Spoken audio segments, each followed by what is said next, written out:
Hi there. Today we're going to learn something. Today we're in the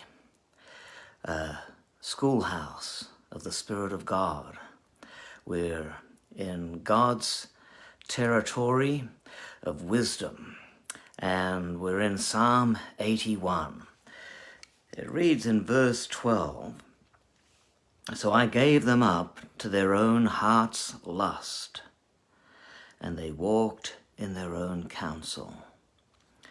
Were we to grade sin, pride would ultimately take the highest position. Pride always wants to be first. I, me, my, mine. That's the language of the proud. Boethius said, "All other vices flee God. Pride alone rises up against him." Close to pride would come lust, because lust causes us to walk in our own counsel. That's what we just read in verse 12.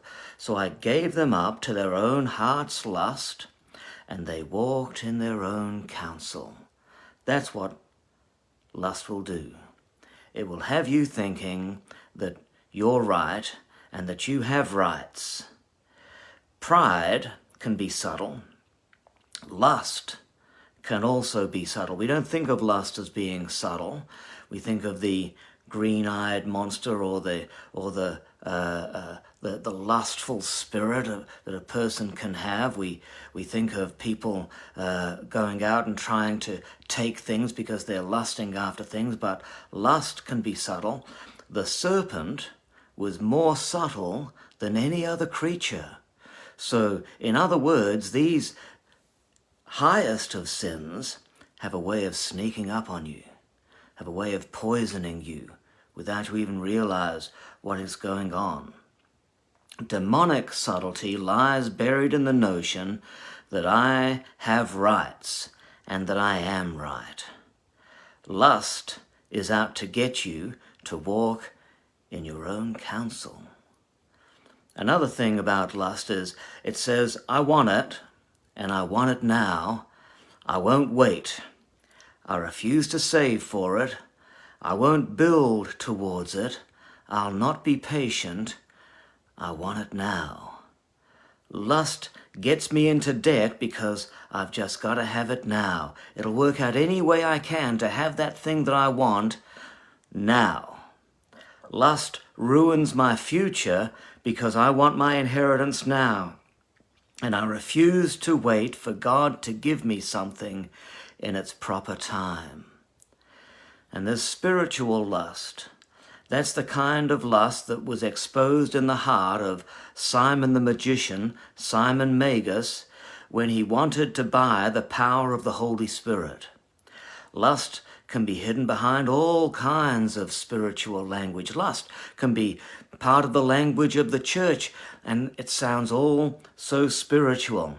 It's there whenever I demand the answer from God, instead of seeking God himself, who gives me the answer. Do you see the subtle difference there? Lust says, I demand an answer from God instead of seeking God, who gives me the answer. Lust, therefore, cuts me off from the wisdom of God and leaves me to my own counsel. Whenever we insist that God should give us the answer to our prayers, we are way off track. The purpose of prayer is to get us to get close to God, because God holds the answer to all my needs. The purpose of prayer is to connect me to God.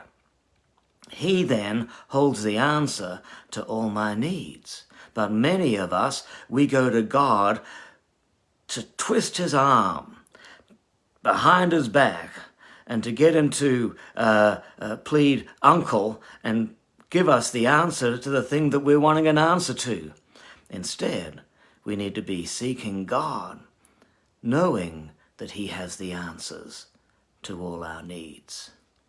And in verse 13 it says, "Oh, that my people have hearkened unto me, and Israel had walked in my ways. I should soon have subdued their enemies, and turned my hand against their adversaries, and the haters of the Lord should have submitted themselves unto him.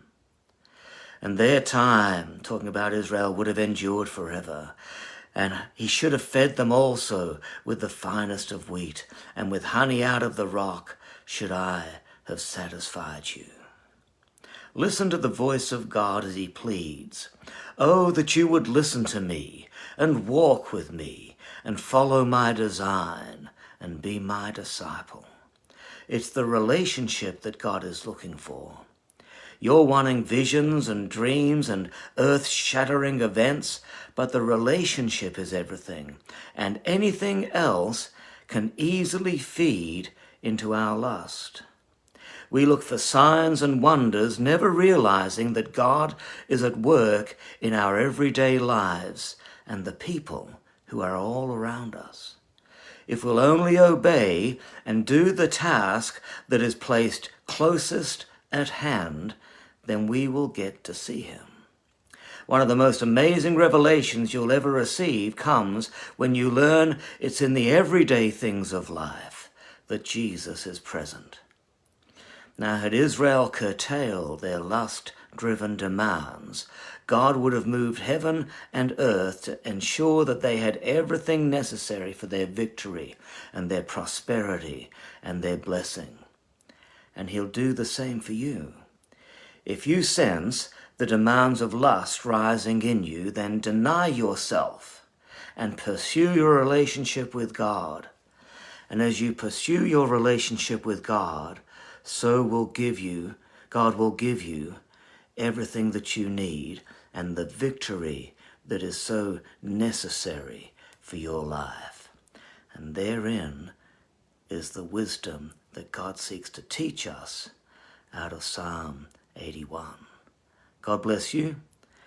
We'll look forward to talking a little more tomorrow about God's secret manifestations of wisdom that he has for us that are hidden within the wonderful book of Psalms.